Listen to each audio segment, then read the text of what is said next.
Miami, Miami, Miami, Miami, Miami, Miami, Miami, Miami, Miami, Miami, Miami, Miami, Miami, Miami. It feels like Miami. Welcome to the Miami Heat Beat postgame show. I'm your host, Giancarlo Navas, and with me today, I got Franky G. Tragedy. Franky, Miami blew their second game, their second 2-game losing streak of the season, I believe, which is pretty remarkable, given where we kind of expected them to be kind of coming in the year. But they lose to the Magic in Orlando. This team kind of low-key struggles on the road a bit.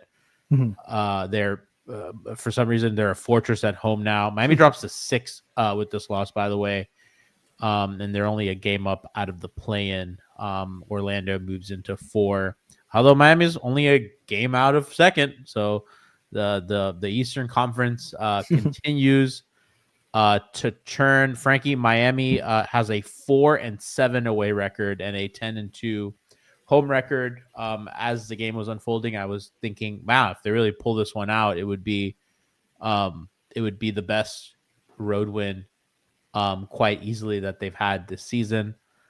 It's a tough matchup, man. I think that's why you win the Dallas game. You get that one and you give yourself a little leeway.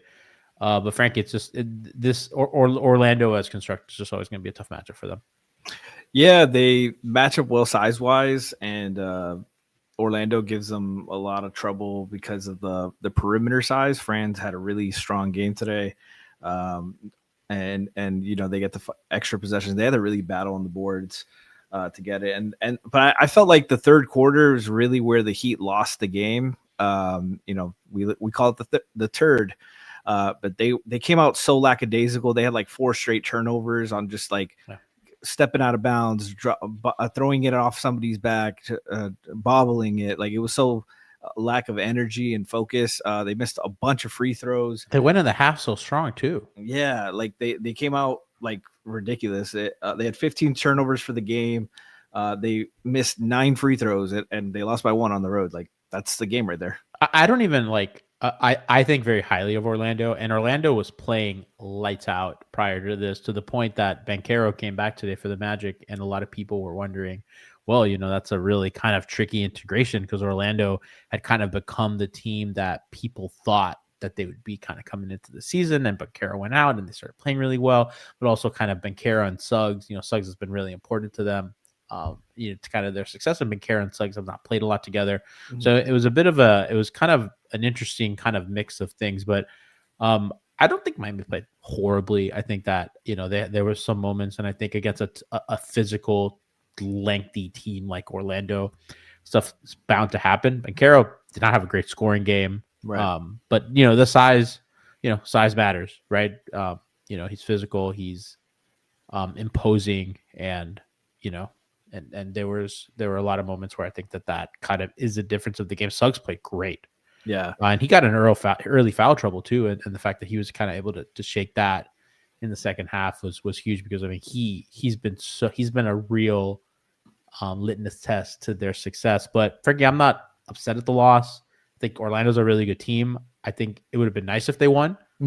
But again, they got to really dig deep about this road stuff, because the road record's a little concerning. Yeah, I think also they just haven't been able to buy shots lately from deep. They only hit 7 tonight, took 19 total. So they have to find a way to. That number's too low. And I know that this wasn't a fast-paced game, and right. They got 101 possessions, which is on the much lower end of the spectrum for them. Yeah. But yeah. Yeah, it's just but it like. The trouble is the roster construction is kind of messed up in the way, like there's not really who do you want to take those shots on as currently constructed. It's only like Norm like that you're really like Powell, shots. Tyler. I think you're okay when Bam takes them. Yeah, but like everybody else is like catch and shoot. There's Simone's falling off the deep end. Andrew from too. I deep. mean, Andrew's a good 3-point shooter. Yeah, but like those guys are like, how many of those guys do you want taking 10 a game besides Powell? Oh no, like Exactly. it's Tyler and Norm. Really, you Yeah, want like yeah, Norm got 5 volume. today, and like it boggles them down. And I'm not blaming Norm, of course, but I'm just saying like they need some more diversity of talent. So they didn't have it. They've leaned on Kalel to have it. He had a rough game today. I thought they could have gone back to him in the fourth and see, buy Bam a couple minutes of rest, see what Kalel can give him. But they were mounting the comeback, so they stuck with what was working. But yeah, I think this roster definitely has some holes in it, and Orlando did a great job exposing some of it, and I thought Jaime had a rough game overall. Like he went 8 for 14. His box score looks nice, but a lot of moments where he took some bad shots, 3 turnovers. He had some stretches there, more turnovers and assists, and yeah. And I had even commented because there was a moment in the first or second quarter, I don't remember. He's on the fast break and he's on the left wing, and as he's coming down the floor, the weak side is really empty because Orlando learned a lot like Miami, loads up on the strong side of the ball, and Orlando really, really disciplined defensively are already kind of ready to wall off Miami's transition offense, which I thought they were really good at getting back. I thought they were good at kind of loading up on the strong side of the ball to prevent Miami from kind of driving down their throat, right? And Jaquez sees before it happens that Wiggins is going to relocate, fill that weak side corner, and he makes a really, really beautiful pass to the weak side corner where Wiggins catches the ball. Orlando is on a closeout, and Wiggins gets to the basket. And to me, that is I don't remember if he got to the basket or if he took a side step there. I'm pretty sure he drove hard off the closeout. And that is why I'm never concerned with him, because the vision to do that, I think, is pretty remarkable. Chat really is upset about the final possession. I think that the flow of the game matters more than the final possession. Their half court offense today was good. They're 104 offensive rating, 70th percentile. It was good offense in half court, especially against Orlando. Problem is that Orlando's just not letting them push pace and do the things that they're good at, which is why kind of you see abnormally low 3-point attempts from Miami. 19 is, I think, a little low for them, especially with their kind of torrid pace. So stuff to certainly things to think about. Franky, they started 2 bigs today. Kind of a big thing. And I think with all the Giannis rumors and stuff like that, where's going to be a guy that is going to be valued around the league. And if they want to trade for a 1A kind of guy like Giannis, where's the prospect that's going to have to go if they want to get in those trade conversations. And I think part of the, part of the decision making on whether you want to do that or not is, well, does he fit with Bam? And I think the lineup data has been really up and down. I think last year it was kind of this year it was pretty good coming into today. A test today on the road against a team that's playing exceptionally well, team in your division, conference rival. How did you feel the double big work today? I think Ware personally had a really poor game defensively. He was very undisciplined. He was jumping a lot, and they were taking advantage of that. He was a team worst, minus 18, worst by far on the lineup. I think he should have had more chances. They didn't really involve him offensively to get going, and that's something where I feel like they need to. It's not just on lobs and you want him to they kind of want him to only do the dirty work offensively, and he's one of the more skilled offensive players they have. I feel like they should include him and get him touches. Look for him on the lobs more. Wiggins misses him on lobs way too much. Jaime missed him a few times. Bam misses him sometimes. They need to do a better job finding him on the cuts and the rolls for the lobs. But I think the offensively, I think they struggle because they don't have enough shooting around them. They can't be your third and fourth best shooters on the floor and or ball handlers. And I think I looked at the lineup data without Wiggins, and it's so much better. They have a little bit more ball handling, and it opens up more space for them to attack and find their gaps. But this was a learning game for Ware. I don't think he's should be demoted or anything like that. But I think he struggled, and hopefully bounces back tomorrow.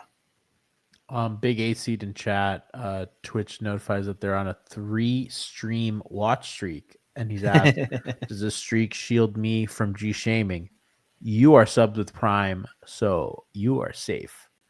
By the way, if you have Amazon Prime, !Prime in chat, and you Amazon Prime gifts you a sub a month. So, if you want to throw that our way, we'd appreciate it. Poltergosm says, Giancarlo, pocket watcher Navas. Everybody in Twitch chat today subbed.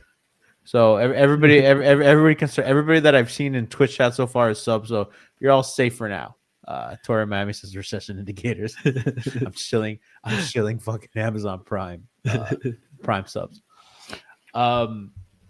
Franky Bam was really good today, especially in the first half, man. I mean, the aggressive Bam finished with 24, 15, 2 steals, 3 assists, 60% from the floor, 2 of 4 from 3. 4 stocks. 5. I hated the 5 turnovers. Yeah, that was bad. Not good, but I liked his aggression. I thought, sometimes he has those games where he's just fucking Amari Stoudemire. I swear to God. He was everywhere tonight, and he only got the 1 shot in the fourth quarter, which I think it's they talked last game about not finding Tyler in the fourth quarter. They didn't find Bam, and he was their best player through 3. And I thought they had more opportunities to get the ball to him, get him back some looks, and take advantage of certain matchups. And that's where Jaime on the kind of night Jaime had 8 for 14. It's good.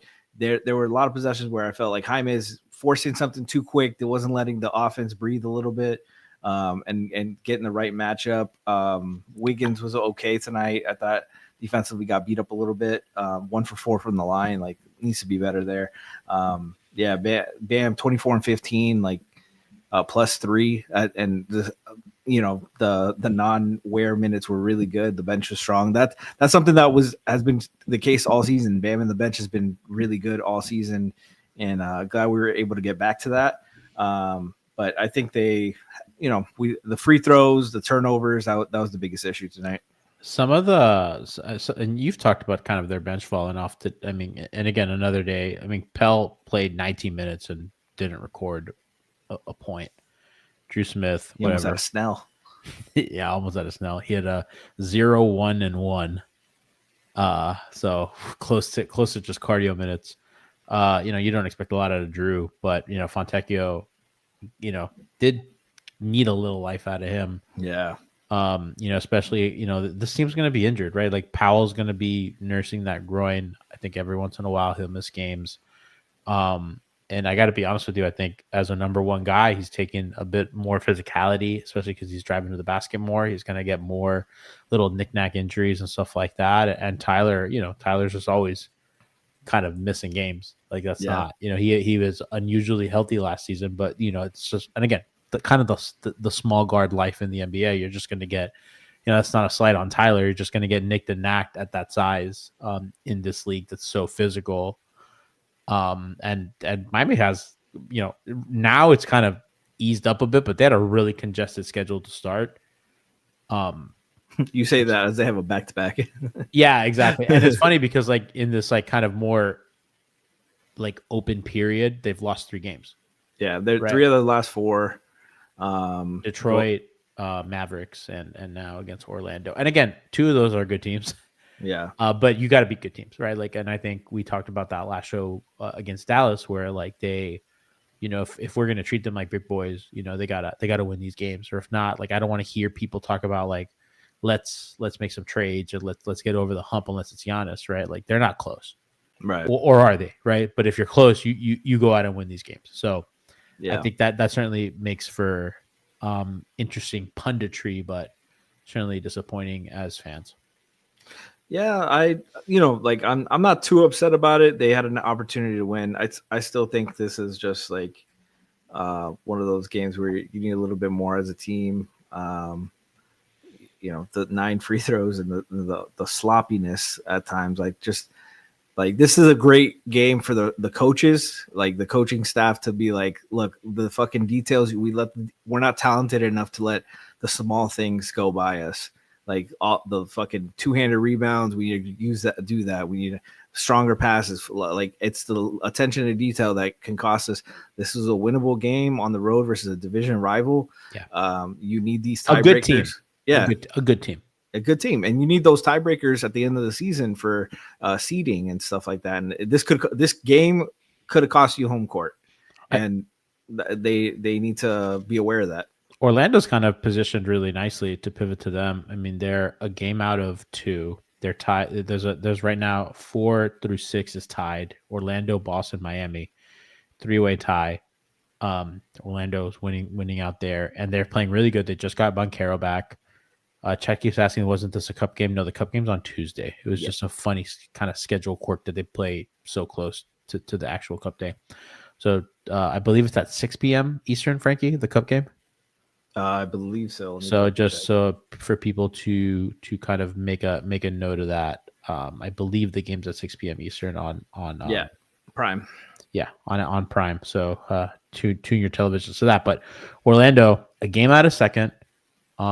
I think that the way that they're playing, they're kind of rising to the moment. And with Cleveland, and I don't know what the fuck's going on over there. They're in a really good position.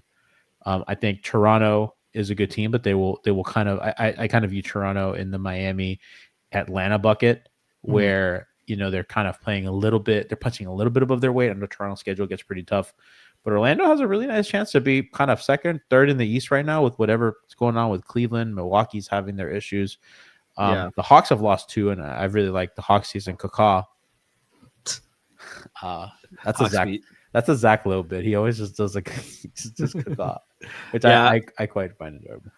Yeah, I'm not surprised. I mean, I was surprised Orlando was struggling so much early in the season. I expected them to be a contender. They've been injured too. Yeah, but Chad called me out on the Zach Lowe thing, but I admitted, I said I gave credit. Yeah, but Miami's been better than expected too. Missing Tyler most of the season, and they're in the hunt for home court right now. And they played well for most of the season, so they were kind of due a little downturn here. So kind of figure it out here, turn it around. You got a chance against the Sacramento team that's struggling. You get them at home, and then on Tuesday you get a cup game. You get Orlando right back. This game was also chippier than expected. Like, I was like, when has the Orlando Miami rivalry been a thing? It feels like it's been a while. Like, the early Big 3 days was like the last time when Orlando was still good, like for 1 year. It would Bro, it's not a rivalry. They just kick our ass. Oh, now, yeah. Like the last but it was getting chippy. And I'm not gonna lie, since LeBron left, that team probably is up there with like some of the best record, like them, and like not counting some of those Western Conference teams that they haven't beaten in forever. Yeah. Like, I imagine Miami's win percentage against Orlando, weighted to record, is pretty poor. It might be. Even when Orlando wasn't good, Nick Vucevic just fucking killing them. By the way, I want to give a shout out to Twitch chat. I see a little star or an Amazon Prime crown on every username. You know how beautiful that is. Shout out to the subs. Shout out to the people that support our show. YouTube, you can step up. You can start super chatting more. Maybe not the best thing to do on a loss, but kind of that. I mean, again, they're going to have Orlando on Tuesday. I actually think, funny enough, like when you play these two teams like so close to each other, I think that the second game always benefits the team that just lost. You have more to kind of adjust to, and I think we saw that. Remember Cleveland, Miami. Anytime there's like a home and home, kind of situation, that helps. So I'm actually interested to see that get tested out. Miami has a home and home against Oklahoma City. I think in January or February, so that'll be kind of something fun to watch. But Heat fall to the Magic. Where stunk it up a bit today. I know that we we already touched on him a bit. He's so important to their success, Franky, and I think the rebounding numbers, just 6, like 8, is kind of a little bit below what he was doing. Didn't get to the line at all. only got up 3 shots, and I think that to me is like who's not finding like, and that, I think that's like kind of the thing with the big like that in this offense where if they're not finding you, you have to make yourself be seen, right? Because you're not going to get, you're not going to get rolls to the basket. You're not going to, where you're big, you can get like some pick and roll action and stuff like that. So there's going to be nights like this that he needs to find more ways to be seen and felt. And Orlando's a physical team, right? And I think that's always going to be tough. But I would like him to make a bigger imprint. Yeah, he hit this offense. He can't really go out and dribble and attack in the perimeter. He's got to do his damage from the offense rebounds, dunker spot, and cutting spot ups. Like that's where he's been doing his damage. But yeah, that's an element where adding some pick and roll might help there in his case. But yeah, I thought defensively is where he struggled the most. His on and off numbers were horrible tonight. He was a minus 31 net rating. They had a 94 offensive rating with him on the court, a 125 defensive rating. They were a plus 30 without him on the court, 113.7 offensive rating and 83.7 defensive rating. Like it was his minutes that really killed him. I don't blame him totally. He had a large part because his interior defense was really poor today. Had a lot of out of position help, over helping. But like everyone, that happens to everyone. So I'm not gonna kill him on that. It was mainly that third quarter where he really stunk it up. But I would have liked to give him another chance. Like that's where I'm like I still call bullshit on the Heat saying this is a youth movement season, because anytime one of the young guys starts sucking, like they don't get to play through it. Which they're trying to win, which is the Heat MO and build good habits. So I understand it.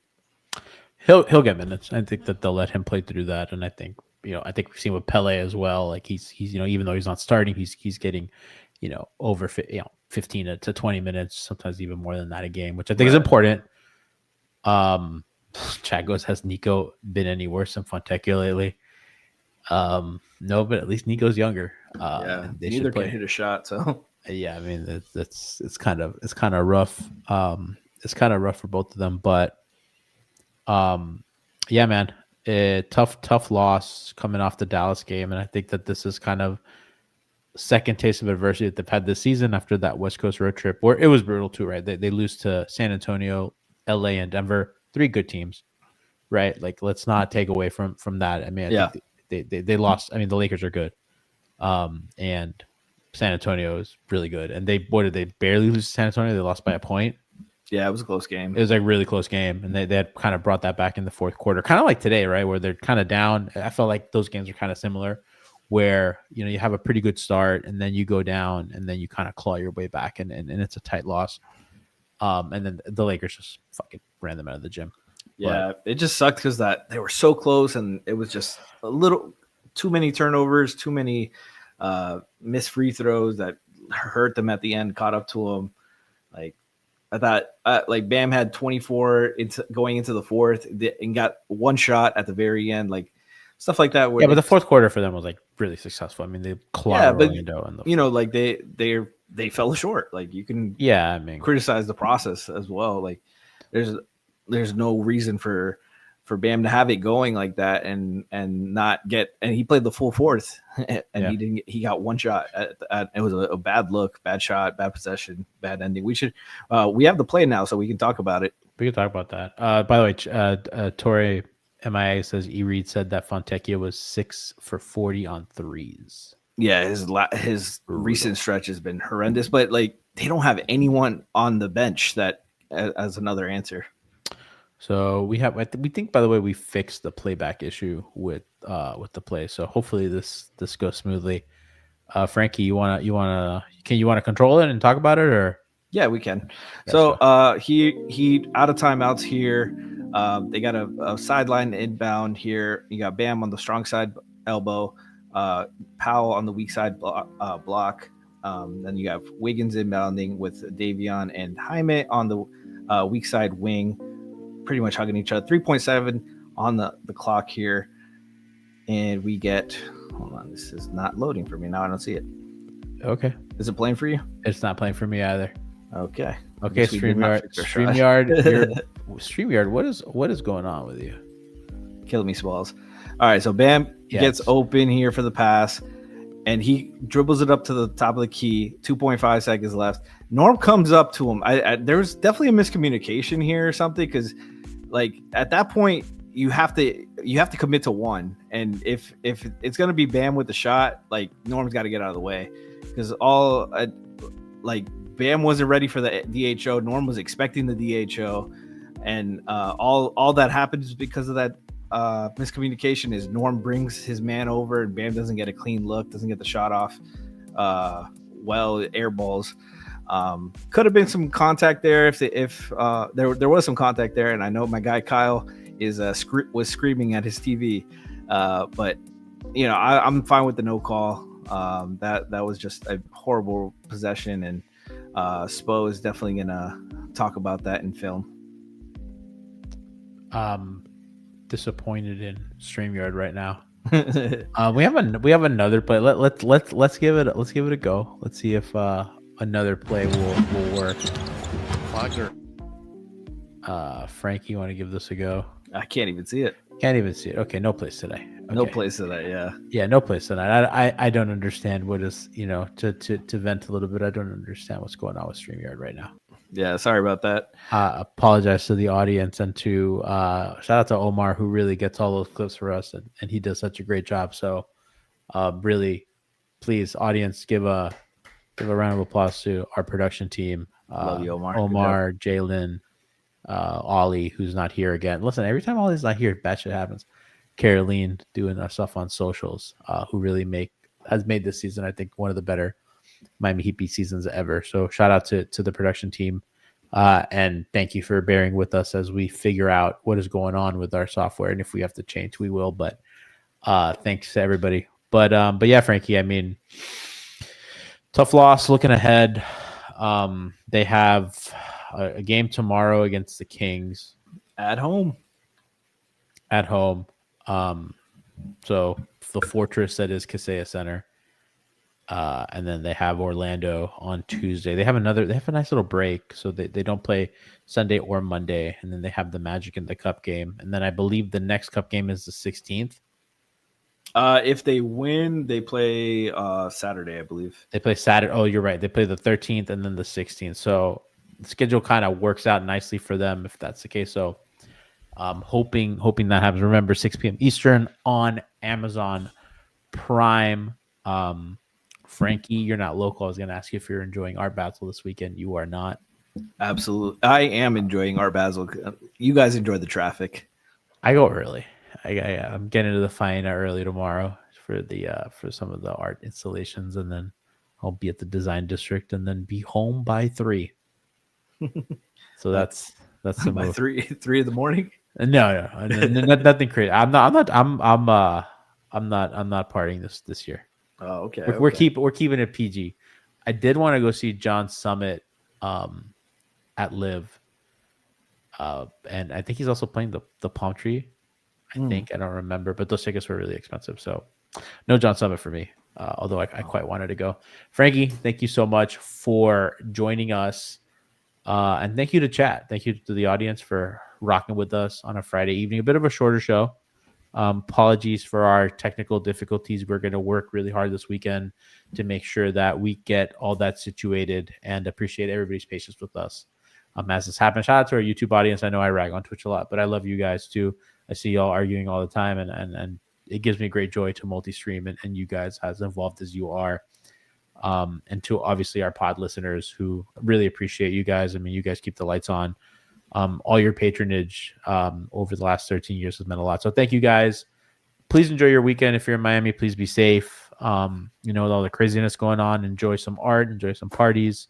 Yeah. Enjoy the beautiful people out in this beautiful city. And we'll catch you. Franky, you're on tomorrow. I am. And if everything checks out, so we'll be Shaban and Tiff.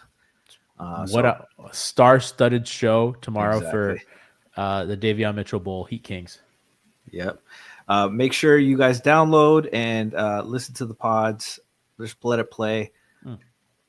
Would love you. Sub on YouTube too. A lot of people like watch the YouTube or like watch the streams that aren't sub because we schedule.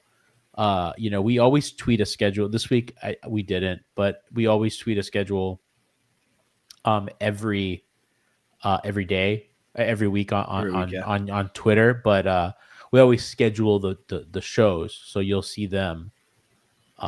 You'll always see them scheduled on YouTube if you're subscribed. So appreciate you guys and have a great rest of your evening and weekend. Yes, sir.